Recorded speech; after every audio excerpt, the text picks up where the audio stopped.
வணக்கம் and welcome to Dhanya recipes Tamil. எப்படி இருக்கீங்க? நலமா இருக்கீங்களா? இன்னைக்கு நம்ம பார்க்க போற ரெசிபி கோவக்காய் வறுவல் தான் பார்க்க போறோம். வாரம் ஒரு முறையாவது கோவக்காயை உணவுல சேர்த்துக்கிறது ரொம்பவே நல்லது. ஏகப்பட்ட சத்துக்கள் நிறைந்த கோவக்காயை நம்ம வாரத்துல ஒரு நாளாவது கட்டாயம் சாப்பிடணும். இப்போ நான் கோவக்காய் எடுத்து நல்லா கழுவிட்டு எடுத்து வச்சிருக்கேன். இப்போ ஓரத்தில் ரெண்டு பக்கமும் கட் பண்ணிட்டு நம்ம நீட்டாக ஸ்லைஸாக கட் பண்ணி வச்சுக்கிறேன் கோவக்காயை. இந்த மாதிரி வறுவல் செய்து கொடுத்தா கோவக்காய் பிடிக்காதவங்க கூட விரும்பி சாப்பிடுவாங்க, குழந்தைங்களும் விரும்பி சாப்பிடுவாங்க.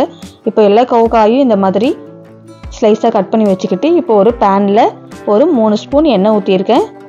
எண்ணெய் ஊற்றிக்கிட்டு ஒரு ஸ்பூன் கடுகுளுத்தம்பருப்பு சேர்த்து, ஒரு ஸ்பூன் கடலைப்பருப்பு சேர்த்து வறுப்படட்டும்னு கருவேப்பிலை சேர்த்து, ஒரு 4 to 5 பூண்டு பல்ல குட்டி குட்டியாக கட் பண்ணி வச்சுருக்கேன், அதையும் சேர்த்து பூண்டு வதங்கினதும் நம்ம கோவக்காயை சேர்த்துக்கலாம்.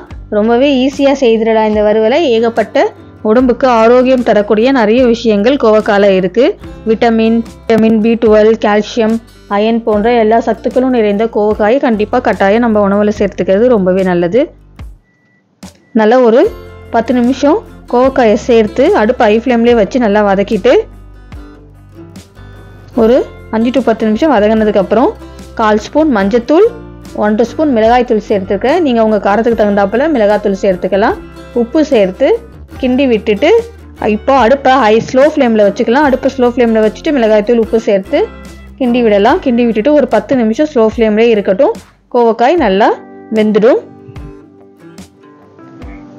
ஒரு மூடி போட்டு ஒரு 10 நிமிஷம் நல்லா வேகட்டும்னு 10 நிமிஷம் கழித்து ஓப்பன் பண்ணால் கோவக்காய் ஃப்ரை ரெடி.